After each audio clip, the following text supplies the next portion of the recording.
Dobrodošli v podkastu Mladost na kmetiji. Drage ljubitelice in dragi ljubitelji našega podcasta, tokrat vas lepo pozdravljam iz Spodnje Velke v občini Šentilj v Slovenskih Goricah. Naša današnja sogovornika sta Petra in Aleš Perko, zakonski par, ki je dejaven v Društvu podeželske mladine Maribor.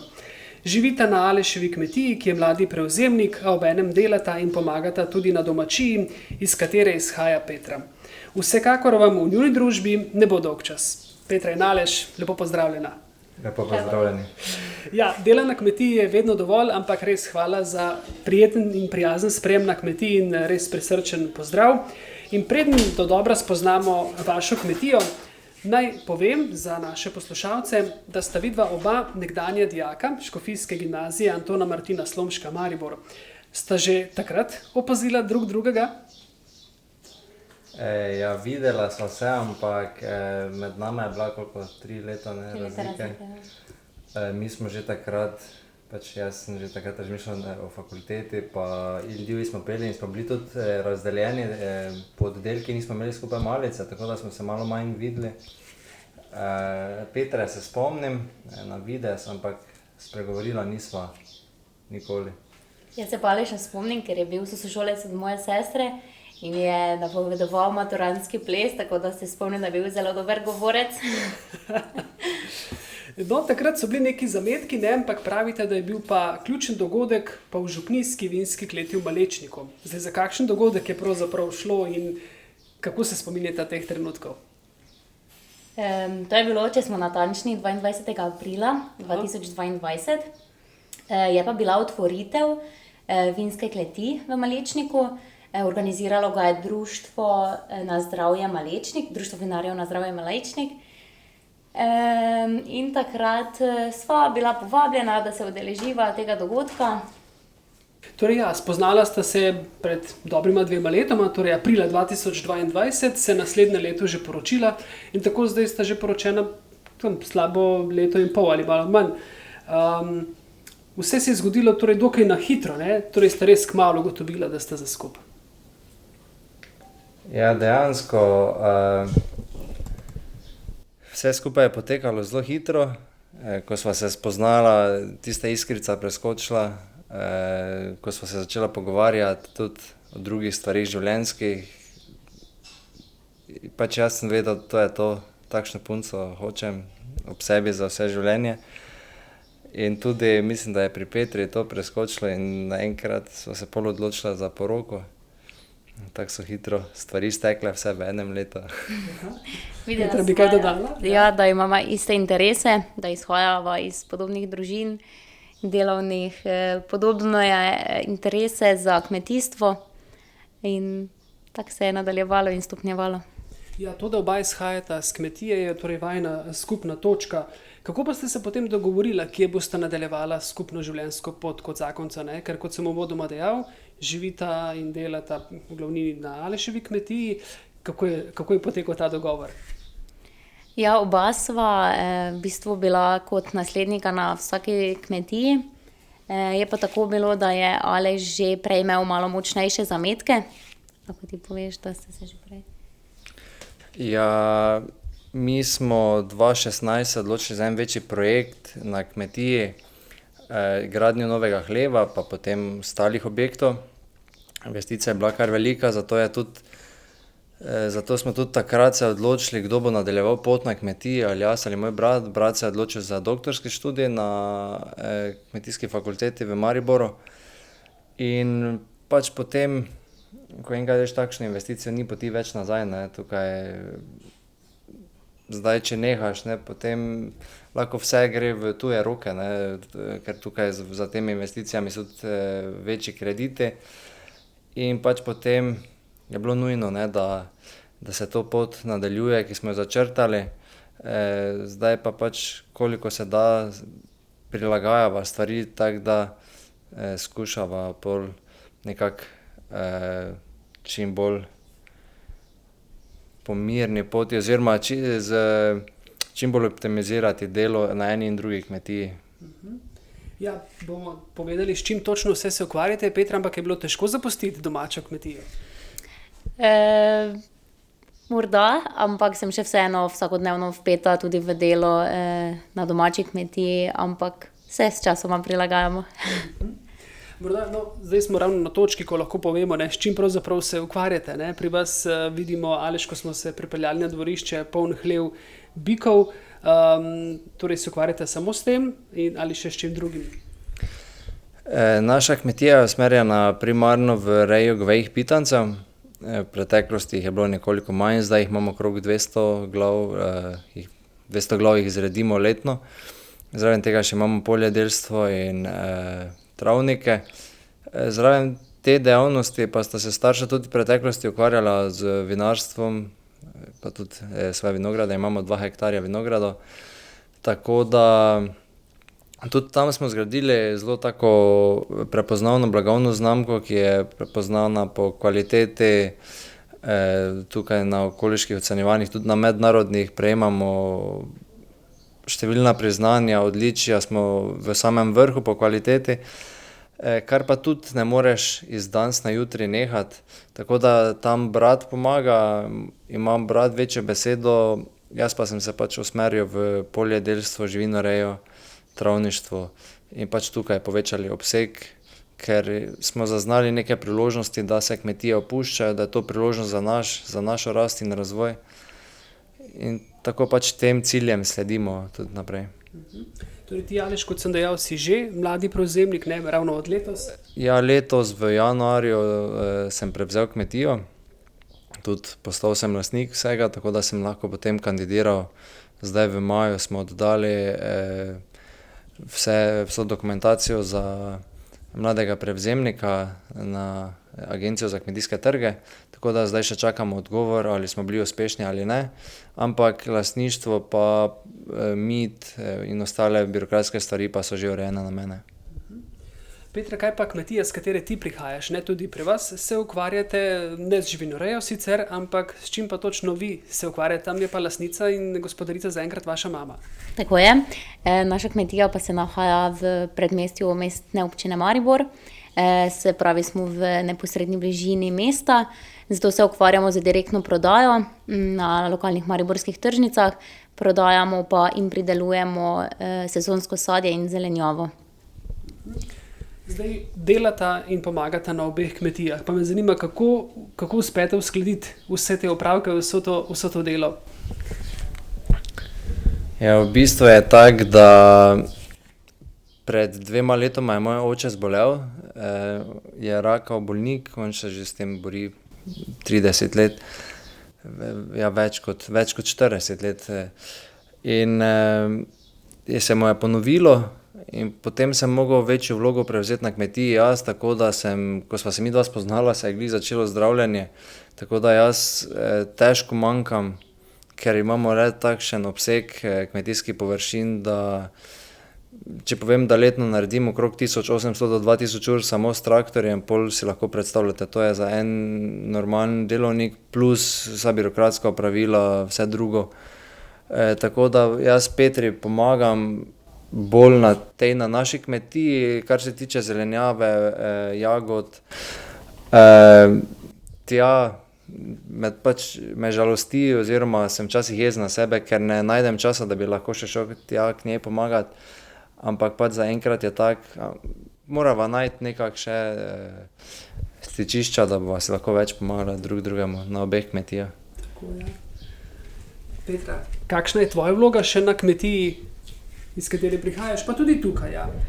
V bistvu na moji kmetiji, iz katere prihajam, delamo vsi trije z mojimi starši, z mojima staršema.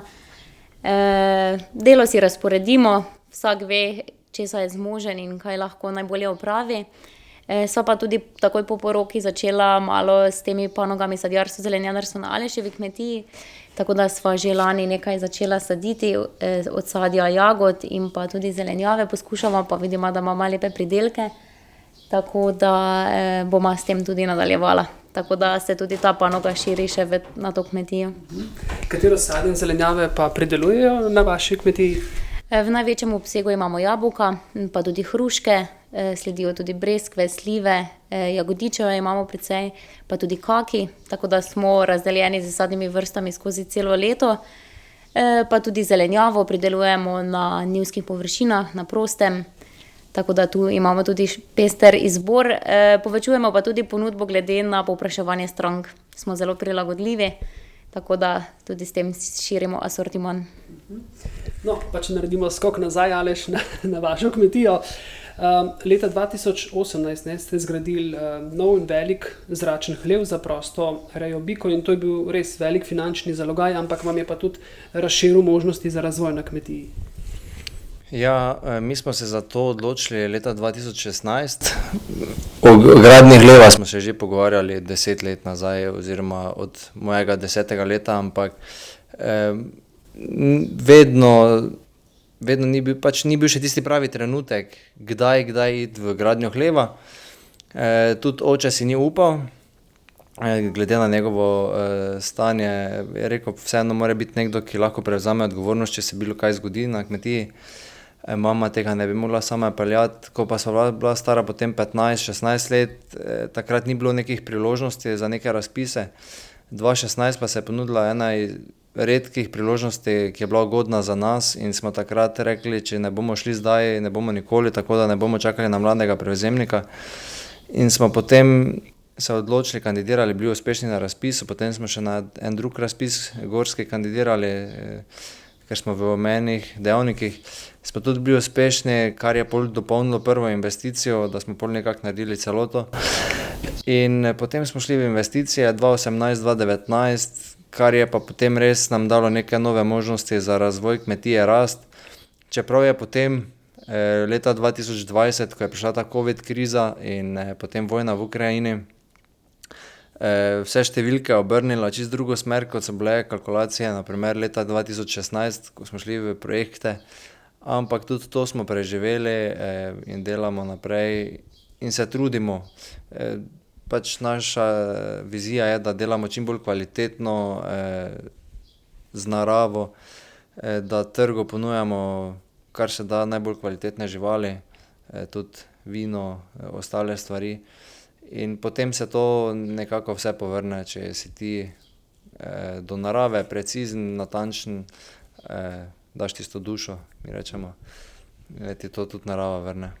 Ja, dejal si, da vzredite kar 200 bikov letno, kam pa prodate potem živali, najbrž ne vse na slovenski trg? Ja, na žalost v Slovenijo gre okrog 10% živali, ostale izvozimo, ampak današnji svet deluje tako, da se tudi kmetje moramo tržno obnašati. Kmetija več ni samo kmetija, ampak je to kot podjetje. Tudi tako moramo razmišljati, če hočemo biti uspešni na trgu.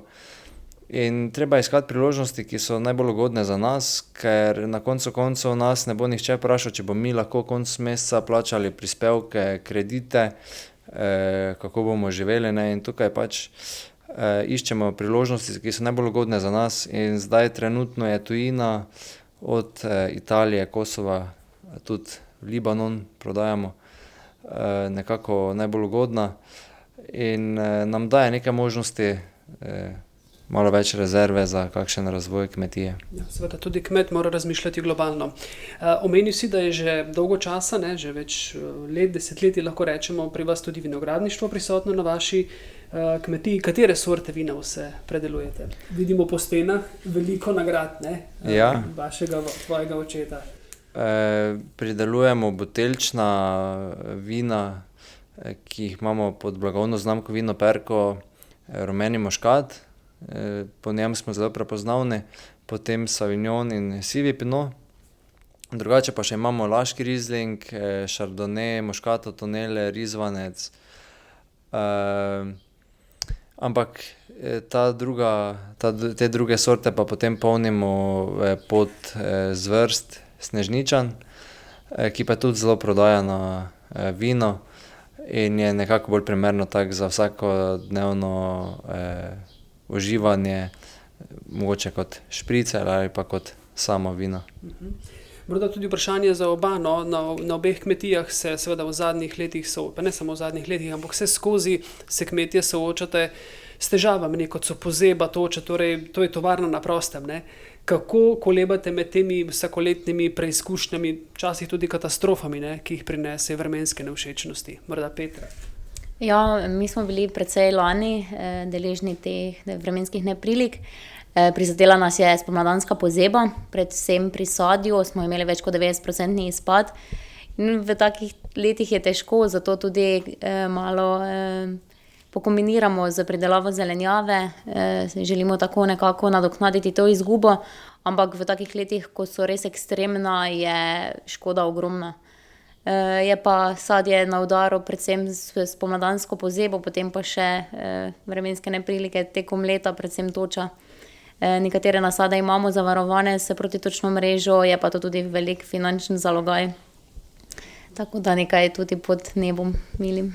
Ja, dejala sta, da sta se odločila, da kmetijsko dejavnost še nekoliko razširita, zato sta se lani odločila in uredila nasad jagod, ki so letos prvič obrodile, ne, in so bile že kar takoj izpostavljene nevarnosti. Ne. Bila je pozeba, vemo, da smo se spomladi tudi mi slišali. Ste morali tudi v rastlinjaku, ne, zakuriti, da ste ohranili temperaturo. Kakšna je bila ta izkušnja, kakšni so zdaj spomini, ko je zunaj res pravo poletje? Dejansko začelo se je že lani, ko smo pripravljali zemljo za jagode. Že takrat so bile tiste poplave. Oziroma, glih v tistem času smo tukaj doživeli točo, nas je prizadela lansko leto 100% na nekaterih njivah. V tistem času smo pripravljali zemljo, potem je tukaj bila poplava, kjer imamo nasad jagod, tako da so potem urejali še drenaže, jarek skopali, da nam ni potem zalilo jagod. No, potem pa je od tam naprej pa je potem imela Petra tehnologijo in vse skrbi z jagodami. Jaz pa sem ji stal ob strani in pomagal. Se pravi, Petra, si tudi ti morda v narekovajih kriva, da so jagode zdaj tudi tukaj? Jaz sem kriva, da smo jih posadili, Aleš pa je kriv, da jih ima zelo rad. In da smo jih zasadili tukaj nekaj. Ja, pa ja, do aprila smo jih zelo lepo vzgojili, lepe rastline so bile, potem pa je se tisto nedeljo pokazala nevarnost pozebe. Zvečer ob 10 je že bilo -2 okoli rastlinjaka, tako da smo kar začeli z kurjenjem sveč, pa tudi v vinogradu, tako da smo na 2 lokacijah celo noč stražili z ognjem. V jagodah moram reči, da smo bili kar uspešni, ni bilo posledic pozebe. Vinograd pa je malo utrpel pozebo, predvsem nižje lege, ne. Tudi jagode so tukaj na nižji legi, je zato tudi nevarnost večja, ampak vidimo, da je bil to kar uspešen ukrep. Morda bi se na tej točki dotaknil še enega področja, in sicer, Aleš, ti si bil lani tudi kandidat za mladega inovativnega kmeta in sicer razvil si na nek način neko posebno platformo oziroma aplikacijo za spremljanje stroškov oziroma nekaj takega. Lahko malo več poveš o tem, da se jaz ne blamiram tukaj, ne? Ker vendarle ti veš, o čem govoriš. Dejansko ni še aplikacija, ampak je bolj model, ki je osnova potem za neko nadgradnjo v aplikacijo. Vsakodnevno spremljamo porabo krme, tako potem lahko tudi natančno vodimo, koliko krme so katere živali porabile, kakšen je bil strošek prirasta. Tako da imamo tukaj več možnosti potem za same kalkulacije uspešnosti reje. Tudi vidimo, katere živali so bolj donosne, manj donosne. In tako kot sem že prej rekel, tukaj se je treba obnašati kot podjetnik, imeti nadzor nad čim več dejavniki. Tukaj smo si pač sami razvili ta model in je zelo koristen, da se potem lažje odločamo za prihodnost. Tudi zdaj, če vidiš, kakšne napake si kdaj delal, jih skušaš popraviti, ampak nam kar daje neke koristne stvari in nam pomaga pri samem razvoju. Ja, oba sta tudi dejavna člana v Društvu podeželske mladine Maribor. Vi, Petra, ste tudi predsednica. Kako poteka to predsedovanje, ne? Tam ste pa nad Alešem. Ja, v bistvu smo to društvo po precej letih ponovno vzpostavili. Na tem območju je delovalo že društvo, ampak je zaradi premalo članov bilo zaprto, tako da se je društvo na novo vzpostavilo. Trenutno ima društvo šteje okoli 60 članov, smo precej aktivni znotraj društva, pa tudi znotraj Zveze slovenske podeželske mladine. Sodelujemo na njihovih dogodkih. Pretekli teden smo tudi osvojili 3. mesto na državnih kmečkih igrah, to je že bilo 2. zapored. Tako da imamo zelo pridne in aktivne člane. Za vsakega pa se nekaj najde. Skušamo organizirati dogodke, ki jih zanimajo in da so člani aktivni. No, čeprav sta oba seveda dejavna na obeh kmetijah, veliko dela imata, sta zelo zaposlena, vendar sta dejavna tudi na drugih področjih oziroma si vzameta tudi čas zase, ne, in oba rada plešeta. Se torej lepo dopolnjujete na plesnem parketu, bi lahko rekli. Ja, to sva že videla na samem začetku. En izmed prvih zmenkov je bil tudi, sva šla na veselico. Jaz sem se peljal špila domov, malo je bilo tako vreme čudno, je bil malo dež. Petra je že mislila, da sem pozabil. Pa jaz napišem, če greva na veselico in je bila takoj za. Takrat je bila res ekspresno urejena, pripravljena za odhod. Ja, in takrat sva plesala celo noč in sva uživala drug z drugim. Tako da je to ena takšna najina strast. Je bila kot pepelka tisto noč, a? Ja, res. Petra, Aleš dobro vodi? Ja, je dober plesalec, se vidi, da ima posluh ta glasbeni. Polka ali valček? Kaj vam je ljubše? Hitreje polka. Ja, polka. Na poročni dan, katera je bila vajina poročna pesem? V bistvu so začela z valčkom. Ena pesem, ki so jo priredbo naredili tudi Ildivji. Tako da so tudi oni spremljali najin prvi poročni ples. Potem pa sva nadaljevala s polko S teboj od Modrijanov. No, kar nekajkrat sta že danes omenila, ne, zasedbo Ildivji. Naj povemo, da je to glasbena skupina, ne, 5 fantov, kateri Aleš prepeva že 13 let, se mi zdi. Ja. Kje ste se spoznali, fantje? Imate eno tako skupno zgodovino, kaj ne? Ja, vsi fantje prve zasedbe smo hodili na škofijsko gimnazijo Antona Martina Slomška v Mariboru. To je dejansko nastalo tako, da so 3 fantje ene generacije nižje na Pokaži, kaj znaš, skupaj zapeli in v njih je videl profesor nek potencial. Je rekel, zakaj pa vi ne bi res naredili neko skupino, potem so povabili še Florjana, ki je 2020 zapustil skupino.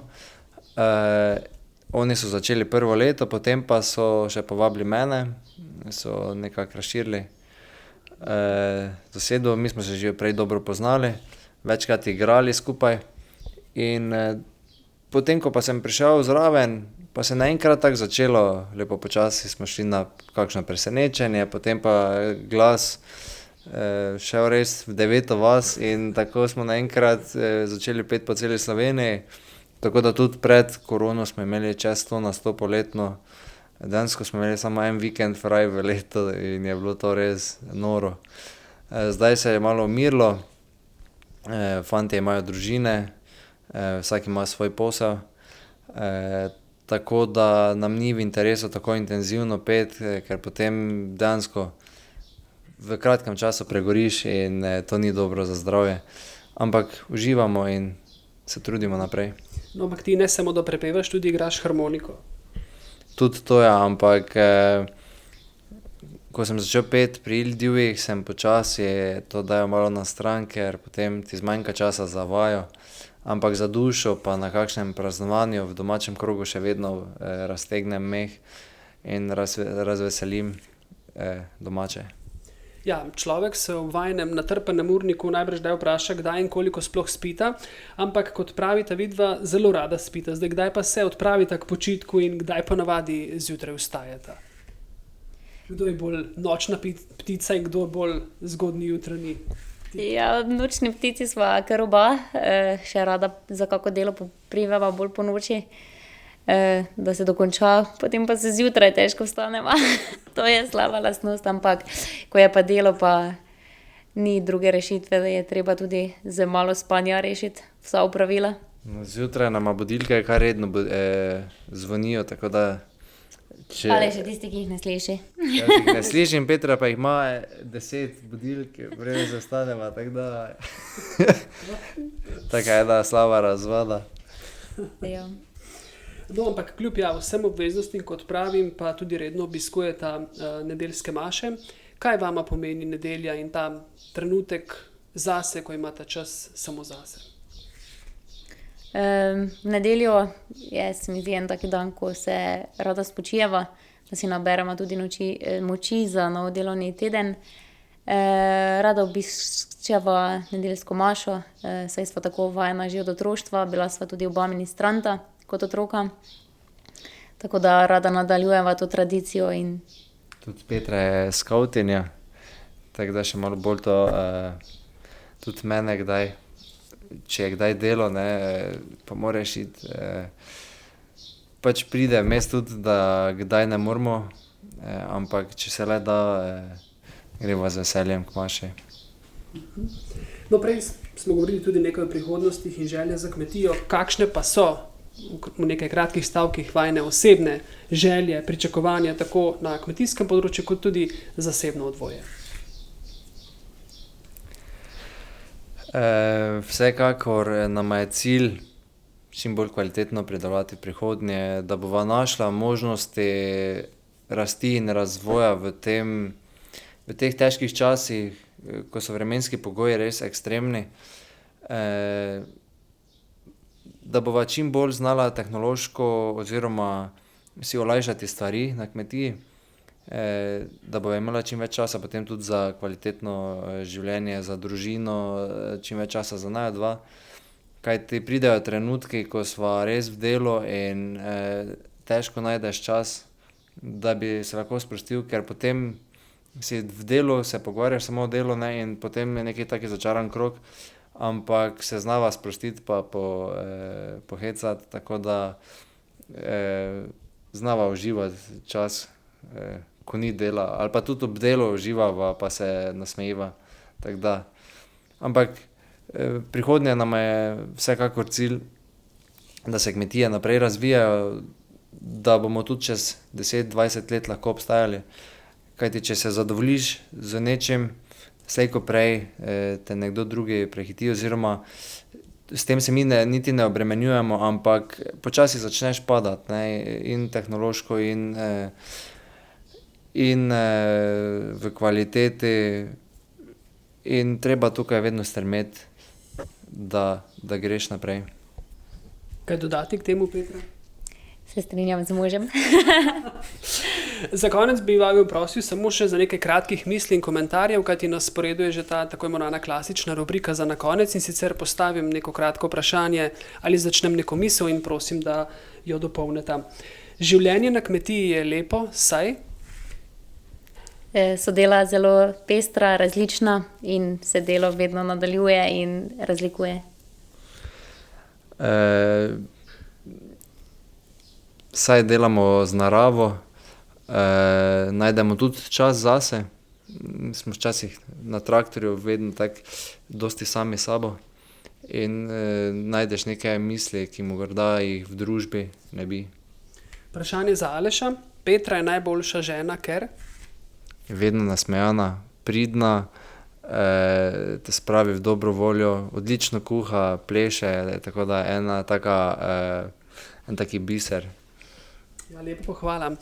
Petra, še vprašanje. Aleš je najboljši mož, ker? Zato, ker je vsestranski, se zna spoprijeti z vsako stvarjo, zna rešiti in je zelo srčen mož. Na katero pesem najraje zaplešeta skupaj in zakaj? Ja, definitivno polko. Zelo rada imava hitre plese, predvsem pa za to najino poročno pesmijo S teboj. Kaj vama pomeni družina? Ja, družina je neka osnovna celica. Neka osnovna celica, ki naj bo še bolj povezala, tudi želiva si otrok.